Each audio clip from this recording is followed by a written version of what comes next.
আজকের ব্লগটা শুরু করলাম সকাল থেকে। এই তো সকালবেলা উঠে ছেলে খাবে, নাস্তা করবে আজকে লুচি আর সুজি। লুচি খেতে চাচ্ছিল, তাই সব কিছু রেডি করে নিয়েছি। এখন এটা লুচির জন্য ম্যারিনেট করে নিয়েছি। আর দুধ বসিয়ে দিয়েছি সুজির জন্য। গত রাতে কিছু প্লেট যেগুলো এখন লাগবে আমার, মোটামুটি কিছু প্লেট ধুয়ে নিতে হচ্ছে।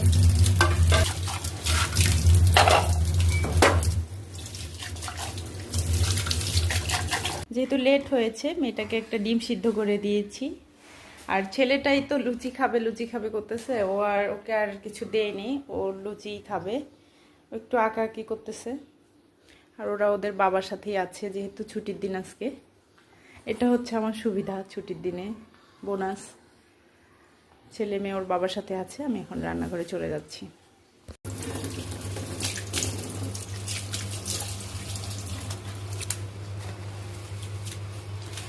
রান্নাঘর হচ্ছে যত ধোয়া মোছা করা হোক না কেন, সবসময় মুছতে হয়, মনে হয় একটু পরপরই নোংরা হয়ে যায়। যদিও আমি এতটা পরিষ্কার পরিচ্ছন্ন করে থাকতে পারি না অনেকের মতন, তারপর যতটুকু সম্ভব। দুধটা জাল হয়ে গেছে, দুধটা ফুটিয়েই নিব। সাথে একটু এলাচ আর তেজপাতা আর দারচিনি দিব সুজির জন্য।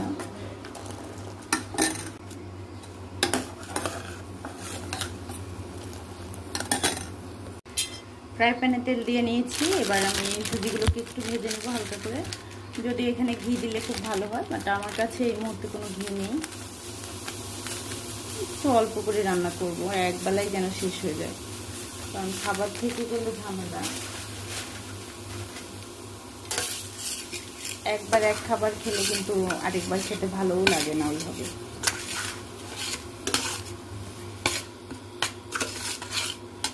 সুজিটা আমার ভাজা হয়ে গেছে, এখন আমি এটা দুধে ঢেলে দিব।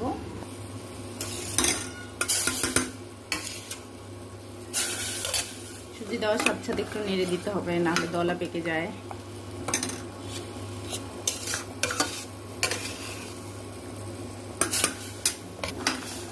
ওকে, আর দিচ্ছি না, এটাই দেখি কতটুকু হয়।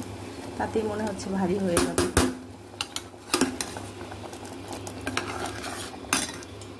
দিয়ে দিব চিনি।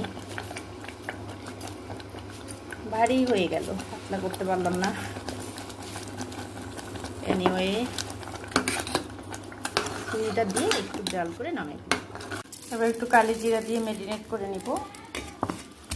বাকিটা ম্যারিনেট করে নিয়ে এখন আমি গোল গোল করে লুচি করে নিব।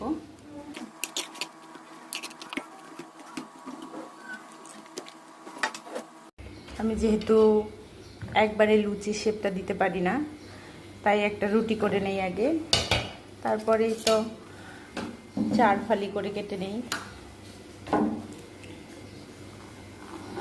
তারপর তেলের মধ্যে ঢেলে দিই, লুচি হয়ে যায়।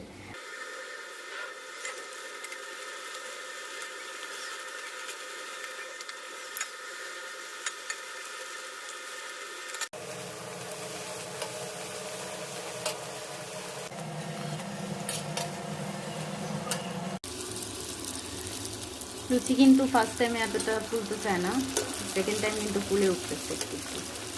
খুব বেশি ম্যারিনেট হয়নি তো, ফুলতেও ঝামেলা। দেখেন আমার সুজিগুলো, আসলে লুচি সুজি আজকে খুব পারফেক্ট হয়নি, একটু শক্ত শক্ত হয়ে গেছে। ঋদ্ধ আর ওর বাবাকে খেতে দিয়ে দেই, ওদের ক্ষুধা লেগে গেছে। আমি ওদের থেকে বেশি ক্ষুধার্ত। ঋদ্ধ, দেখ বাবা, বসো বসো।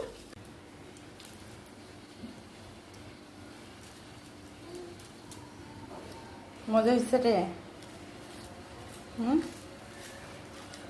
মচমচে হয়েছে, কিন্তু লুচি তো আজকে ফুললো না বাবা, ফোলেনি।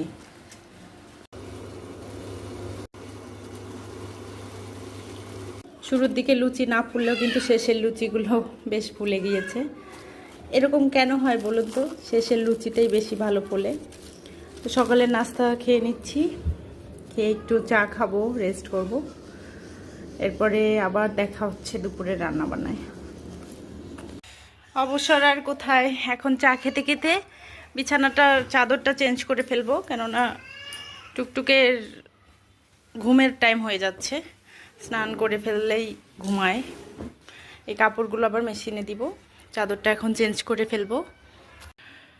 সাদা বিছানার চাদর সবসময়ই আমার পছন্দের, সাদা সব কিছুই পছন্দের, যদিও বাচ্চা কাচ্চা নিয়ে এগুলো মেনটেন করা সো টাফ, তবুও হয় না মাঝে মাঝে একটু সাদাটা বিছাই। তো বিছানার চাদরটা চেঞ্জ করে নেওয়া যাক।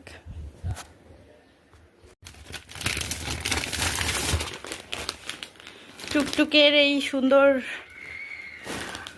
বালিশ, কোল বালিশ অ্যান্ড একটা কমফোর্টার, এটা গিফট করেছিল ওর এক আন্টি।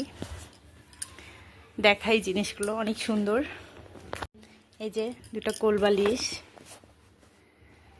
আর একটা সুন্দর একটা মাথার বালিশ আর একটা কমফোর্টার। এখন যেহেতু টুকটুক একটু বড় হয়ে গেছে, ওর যে পার্সোনাল যে যে হিসু করা বা টয়লেট করা, এটাতে একটা কন্ট্রোল এসেছে, আগে কিন্তু এতটা ছিল না। তো আমি ভাবতেছি এখন দিব, এর আগে দু একবার দিয়েছি বাট নষ্ট হয়ে যাওয়ার ভয় দেয়নি, কেননা গিফটের জিনিস থাক, বড় হয়েও দেখতে পারবে, এমনভাবে ইউজ করব যেটা থাকবে। এই যে যেমন ঋদ্ধর, এটা ঋদ্ধর কমফোর্টার, ঋদ্ধ হওয়ার সময় ওর বাবা কিনে দিয়েছিল। এটারও সুন্দর কিন্তু পিলো, তারপর এই যে সাইড পিলো অ্যান্ড মাথার পিলো সব ছিল, বাট ঋদ্ধরগুলো আমি এই জন্যই আমি টুকটুকেরটা খুব যত্ন করে রাখতেছি। ঋদ্ধরটা আমার বুঝতে ভুল হয়েছে, আমি বালিশগুলো খুব ছোটোবেলা থেকে ইউজ করতাম একদম হিসু করে করে, ওর বালিশগুলো আমার আর রাখা সম্ভব হয়নি, শেষ পর্যন্ত এমন বাজে অবস্থা আমি ফেলে দিয়েছি। কিন্তু এই কমফোর্টারটা রেখে দিয়েছি, এটা কিন্তু টুকটুককেও আমি গায়ে দিয়েছিলাম, এবং ঋদ্ধর প্রথম যে কাঁথাটা, সেই কাঁথাটা দিয়েই ঋদ্ধ বোনকে কোলে নিয়েছিল। আমি চাচ্ছি যে টুকটুকেরগুলো থাক, হয় না ফুপুর মানে পিসিটা দিয়ে নিতে পারে, বা মেয়ে মায়েরটা মেয়ে পাবে, কিছু থাকে না মনের মধ্যে স্বপ্ন, এগুলো কিন্তু ছোট ছোট স্বপ্ন অনেক। তো আজকে আমি টুকটুককে এটাই বিছিয়ে দিব।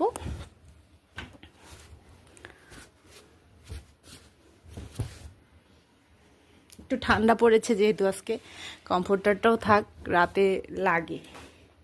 সুন্দর না জিনিসটা?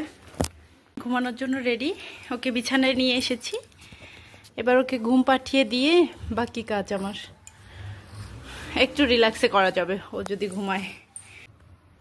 শান্তশিষ্ট মেয়ে, দুষ্টুপুরি মেয়ে, মেয়েটা কিন্তু ঘুমিয়ে পড়লো। বাচ্চারা ঘুমালে কি নিষ্পাপ লাগে, তাই না? এখন মেয়ে ঘুমিয়ে পড়েছে, এখন ঝটপট বাকি সব কাজ করার পালা। ওকে ঘুমাতে ঘুমাতে অবশ্য আমি একটু রেস্টও নিয়ে নিয়েছি। এখন যাই বাকি রান্না বান্না শুরু করি। আজকে খুব বেশি রান্না করব না যদিও, এই জন্যই একটু রিল্যাক্সে আছি।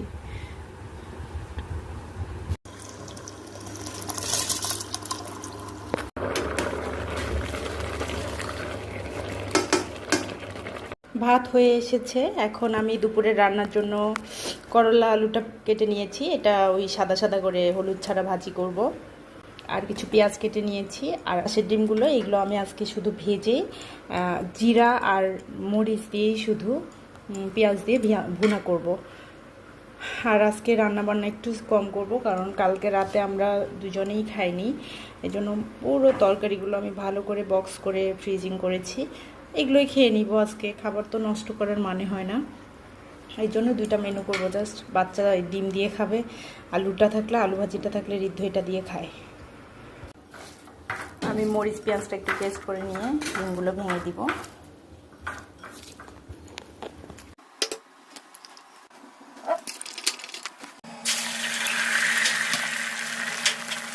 পেঁয়াজগুলোকে আমি আদা কুচি করে নিচ্ছি।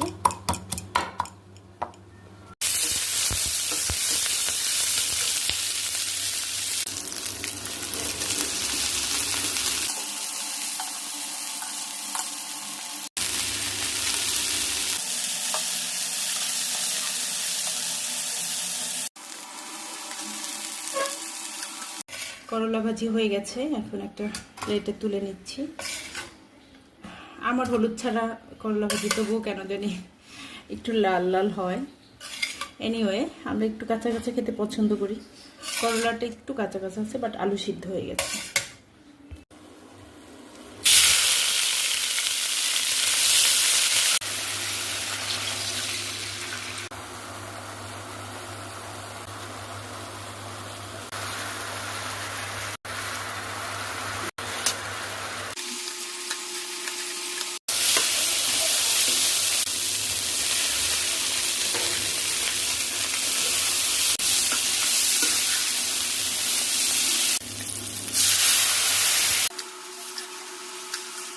ওইদিকে রান্না হতে হতে আমি আবার এদিকে কাপড় ধুতেও দিয়েছি।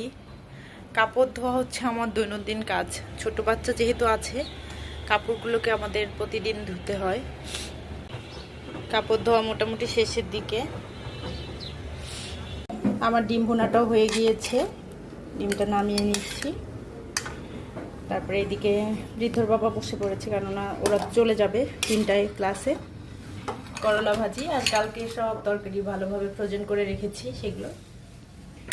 তো আজকের মতো আমার ব্লগটা এখানেই শেষ করতেছি। এই ছিল আজকে আমার সিম্পল আয়োজন। আমার ব্লগগুলো কেমন লাগে আপনারা অবশ্যই কমেন্ট করে জানাবেন, আমি খুব খুশি হব। অবশ্যই ভুল ত্রুটিও ধরিয়ে দিবেন এবং ক্ষমা সুন্দর দৃষ্টিতে দেখবেন। আর আমার কিন্তু ইউটিউব চ্যানেল আছে এই রিতাস প্যারাডাইস নামে, আশা করি আপনারা ঘুরে দেখবেন। আর ভালো লাগলে লাইক কমেন্ট সাবস্ক্রাইব করে দিবেন। আর যারা এই কাজটি অলরেডি করে ফেলেছেন তাদেরকে অসংখ্য ধন্যবাদ। সবাই ভালো থাকবেন। Bye bye. Thanks for watching.